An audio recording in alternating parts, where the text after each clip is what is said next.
Caroline Vandergriff reports on a program that's in need of volunteers to take cancer patients to and from their much-needed treatments. When Doris Coles was diagnosed with cancer in December of 2011, she had more to worry about than her treatment options. Well, you feel bad enough knowing you have cancer, but when you can't drive down to the cancer center and have your treatment, you know, you just wonder, how in the world am I going to get there? That's when volunteer drivers with the American Cancer Society stepped in, helping Coles get to and from 28 days of radiation treatment. They picked me up through all kinds of weather, like the postman, rain or shine or snow or whatever. To help other patients like Coles, the Road to Recovery program is in desperate need of more volunteers. One of the biggest barriers that people have to getting well is just simply getting to and from their treatment appointments. The best way we can do that is by having a good, strong list of drivers that we can call on for help. Help Coles doesn't know what she would have done without. A couple of friends who could help me off and on, but it would have been kind of difficult. And although Coles' cancer treatment isn't over yet, she says being able to depend on safe and reliable drivers helped her get through a very difficult time. And I'm just so thankful to all of them, every one of them. In Holt, Caroline Vandergriff, Fox 47 News. The American Cancer Society does check the background and driving records of its volunteers to make sure they're safe. If you'd like to help, call the National Cancer Information Center at 1-800-ACS-2345. North Korea may fire its long-range rocket as early as next week, despite strong warnings from the U.S. It's leading to an unusual move for Japan, deploying a military response to protect its own people. David Lee Miller has the latest. As North Korea plans a long-range rocket launch later this month, Japan completing the deployment of its missile interceptor system in the southern part of the country. Tokyo saying its missile interceptors will be fired only if North Korea's rocket or parts of it appear to endanger Japanese lives or property. The country also testing its alert system, which will be used when the rocket is launched.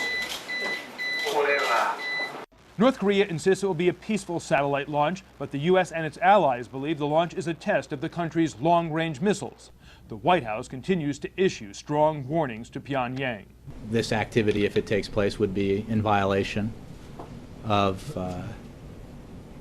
their international agreements and would make it impossible for us to pursue the nutritional assistance that had been discussed earlier. Meanwhile, the communist nation unveiling one of its biggest construction projects in recent years, a massive hydroelectric power station. Late leader Kim Jong-il visited the site at least 5 times before his death in December. Today's opening comes as the North celebrates the 100th anniversary of the birth of the country's founder, Kim Il-sung. Pyongyang saying the planned rocket launch is also part of the celebrations in honor of the country's founder. The launch is expected sometime between April 12th and the 16th. In New York, David Lee Miller, Fox News. Still to come tonight, what do you say to an 80-year-old woman whose husband just died mid-flight? By the way, you're the only other person on the plane and you've never flown before. More of the conversation that took place and the incredible flight lesson in just minutes in your Fox News Extra. And root for the home team. Wait a minute, which one? Jeremy's got more from the Crosstown Showdown in sports. You're watching Fox 47 News at 10. Hey there, I'm Penny from The Big Bang Theory, here to tell you that we're here 5 nights a week. New neighbor? Oh, hi. Hi. Hi. Hi? Actually, that's my work. So you're like one of those beautiful mind genius guys. Yeah. I have a board. If you like boards, this is my board. Do you speak English? Oh, he speaks English. He just can't speak to women. Why? He's kind of a nerd. Juice box? They're not the kind of guys I usually hang with. You're a bit of an unconventional choice for our social circle as well. Penny, you are on fire. Yeah, so is Sheldon. That's it. I don't know how, but she is cheating. Wait, Sheldon, come back. You forgot something. What? This plasma grenade. You laugh now. You just wait until you need tech support. The Big Bang Theory, 5 nights a week. Big Bang on Fox, weeknights at 7 and 11. Judge Judy, America's ruling force. If you're looking for a room full of furniture or one great piece, shop the Clearance Center at Art Van. New furniture is arriving every day. Get great style for up to 80% off plus no tax. This modern queen bedroom set includes all 6 pieces for only $997 plus no tax. Make a statement with this living room package. All 7 pieces for just $1397 plus no tax. And get an HD TV for as low as $299. The Clearance Center at Art Van. Find what you love at a price you'll love even more.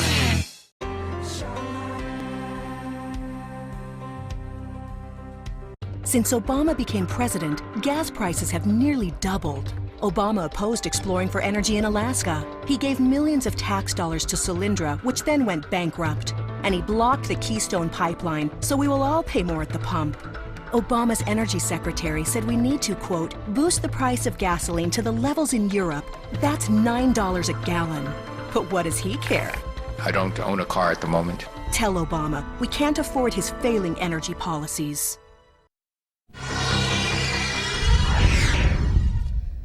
In tonight's Fox News Extra, we're getting the play-by-play details of a story that we first brought you on Tuesday of an 80-year-old woman who had to pilot a plane after her husband had a heart attack. Ben Kromholtz brings us more. Hi, Helen. This is Kathy. Hi, Kathy. It's a hell of a place to be. Despite her situation 2,000 feet in the air, Helen Collins sounds calm. Okay, Helen, we're going to launch another aircraft. It'll come up and it'll fly right next to you and give you instructions. Okay, I got it. With a guide plane on the way, air traffic controllers on radio, and her son on standby, Collins circled the air over Sturgeon Bay. Somebody better get here in a hurry. Traffic controllers consistently questioned Collins about her speed and elevation, but Collins had other concerns. I think I would have run out of fuel on my right tank. In any emergency. Pilot Robert Vuksanovic eventually made it into the air to guide Collins, while his wife Kathy helped her from the ground. This is going to be a little bit of a flight lesson, but you'll enjoy it. Vuksanovic went through controls, had Collins practice turns, and helped her prepare the plane's landing gear. Collins even provided a light moment just before she was about to attempt to land. Okay, Kath, go ahead and have them close the road. Close the road, over. What do you mean by close the road? I'm talking to the people on the ground, Helen. Don't you have any faith in me? I do. I don't trust the drivers on the road. Near the end, Collins grew anxious. I gotta land pretty quick. My gas gauge shows nothing. Okay, we're gonna get it on the next time around. You gotta be lined up pretty much with the runway, though. In the end, Collins was able to come through. Power back. Off. Leave the power off. Power off. Power off. Power off. Power off. Nose up. Oh, okay, you're down. Great job, Helen. Great job.